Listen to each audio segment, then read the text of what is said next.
Bem-vindos a mais um programa Pergunte ao Professor de Psicologia, aquele programa que você vai lá no meu Instagram, me segue, né? Responde a caixinha de pergunta ou me manda um direct e ela vira vídeo. Primeira pergunta: cegos têm que fazer um mapa mental dos locais e lembrar onde eles guardam e o quê? A memória deles é melhor por causa disso? Você acredita que a gente tem pesquisa publicada em 2007 que indica que sim?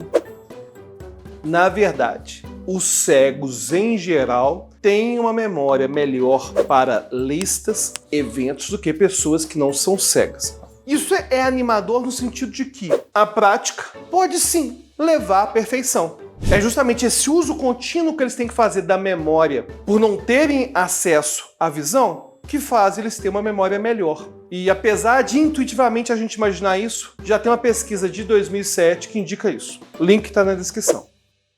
Casais e pessoas no geral que praticam swing e cuckold podem ser considerados doentes mentais? Tá aí, muita gente vê semelhança do meu programa com o do Iago Martins, 2 Erros de Teologia, mas essa pergunta não chegaria lá no Iago Martins, não chegaria.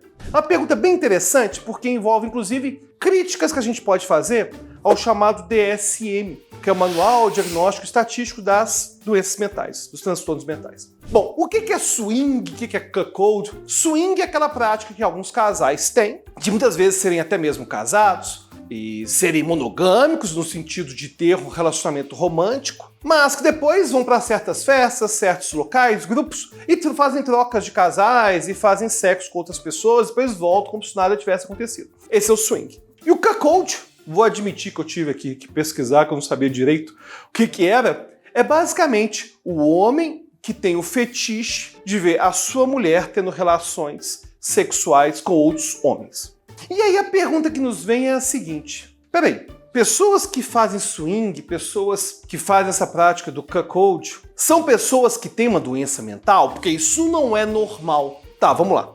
Vamos entender uma coisa importante aqui. O que é normal? O que define alguém como normal? A gente tem basicamente, vou falar aqui, 3 critérios de normalidade. O primeiro é estatístico, ou seja, normal como sendo a frequência que isso acontece na sociedade. Ou seja, normal seria curva normal. E o anormal seria aquilo que acontece de forma rara. Ou seja, o swing, essa prática do cuckold, é uma coisa rara? É raro. Ou seja, não é todo mundo que faz, não é tão comum a gente saber o que é isso. Ou seja, no critério estatístico, pode sim ser considerado que não é normal, porque a sua distribuição na curva normal, que é a curva de sino, curva de Gauss, ela é muito pequena. Só que esse é um critério que para a psicologia não serve nada. Se você pensa, por exemplo, é normal ser superdotado? Ou seja, ter uma inteligência acima da média? Claro que não é normal. É estatisticamente pouco significativo. Porque, sei lá, a superdotação é 5% da população, 2% da população.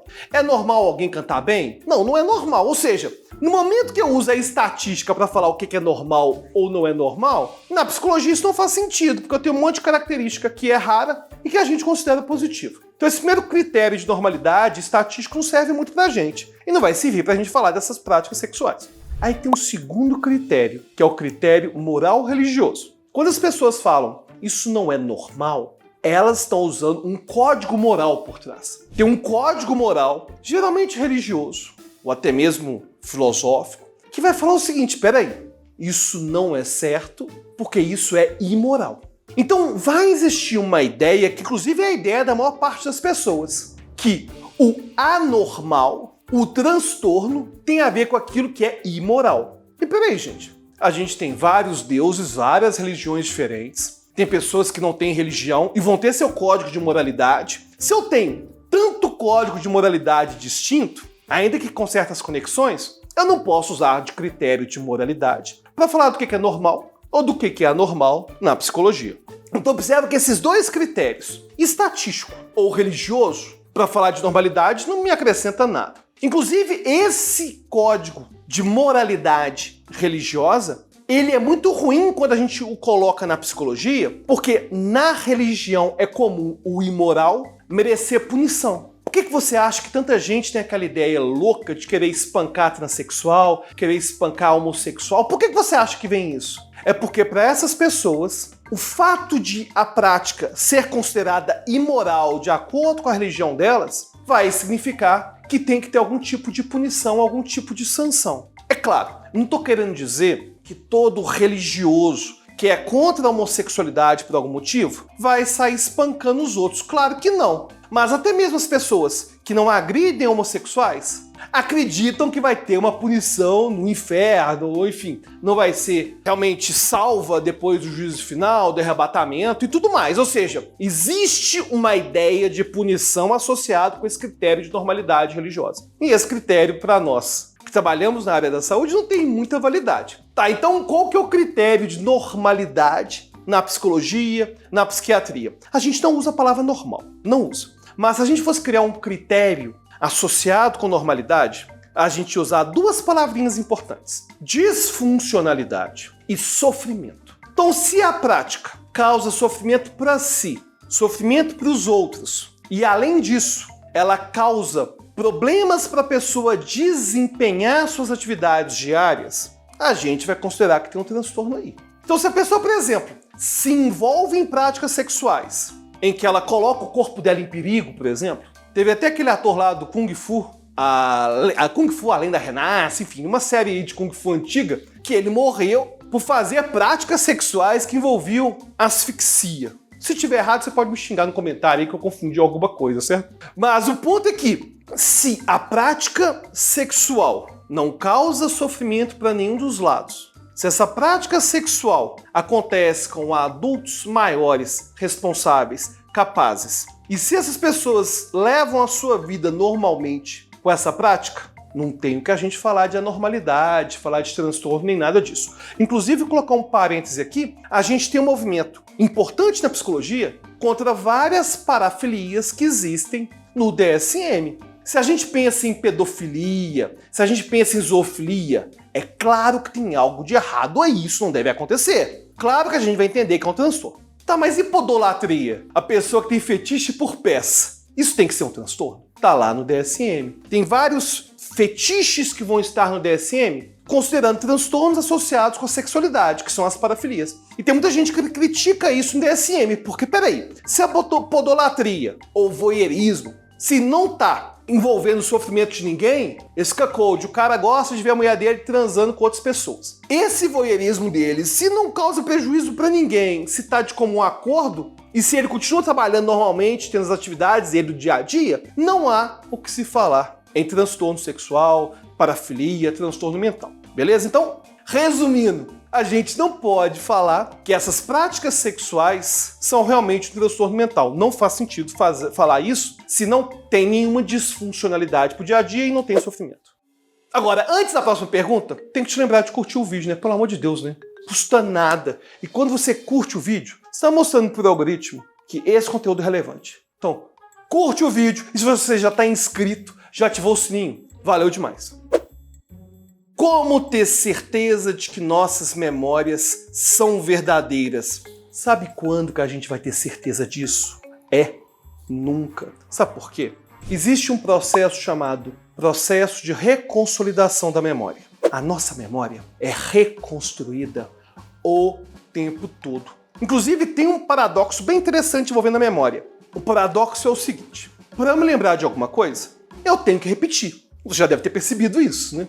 Você quer lembrar uma prática do colégio, você quer lembrar uma fórmula, você quer lembrar um poema, você repete, repete, repete. Só que cada vez que eu repito, eu reescrevo. Fica mais forte na memória porque eu estou reescrevendo o tempo todo. Ou seja, quanto mais forte vai ficando na memória, mais distante vai ficando daquilo que realmente aconteceu. É claro que para uma fórmula matemática isso não faz diferença. É claro que para uma letra de uma música isso não faz diferença. Mas para a nossa infância faz. Inclusive, a gente não sabe diferenciar o que a gente viveu na infância daquilo que contaram pra gente em relação à nossa infância. A gente vai confundir isso o tempo todo. É impossível saber exatamente o que aconteceu no nosso passado. A única forma que a gente tem é simplesmente buscar a fita de vídeo. Nem existe mais fita de vídeo, falando de fita de vídeo aqui. Fita de vídeo, sei lá, vídeo do celular. pegar fotos antigas, conversar com quem estava naquele momento.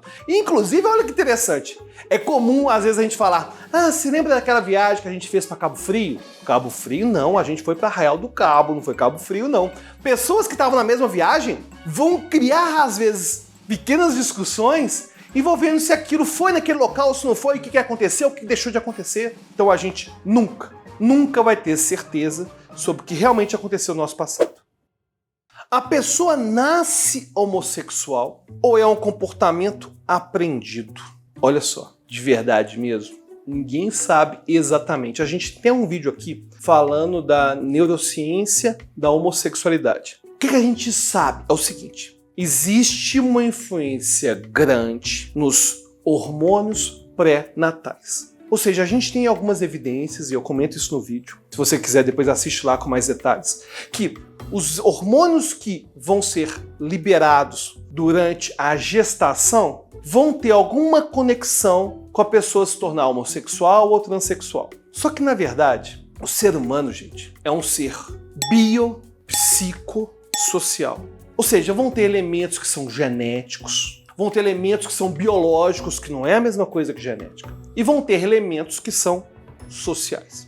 Só que, quando essa pergunta surge, eventualmente, não estou dizendo que é o caso, tem uma maledicência associada. Ao mesmo tempo que a gente não sabe ao certo se no desenvolvimento da sexualidade se prepondera a genética, a biologia, se é o meio social, ao mesmo tempo que a gente não sabe exatamente isso, apesar de saber que existem fatores genéticos e biológicos, essa pergunta surge pensando o seguinte: peraí, se homossexualidade é aprendida socialmente, é possível cura gay por meio de terapia. E aí eu tenho que fazer um parênteses enorme em relação a essa resposta pelo seguinte: beleza, o ser humano é um ser biopsicossocial. A sexualidade vai estar conectada com todas essas áreas. Mas a gente já tem evidências que terapia de reversão de sexualidade, ou seja, terapias comportamentais, estilo que acontecia no Laranja Mecânica, com punições. Inclusive teve um pesquisador, Heath, o que ele fazia?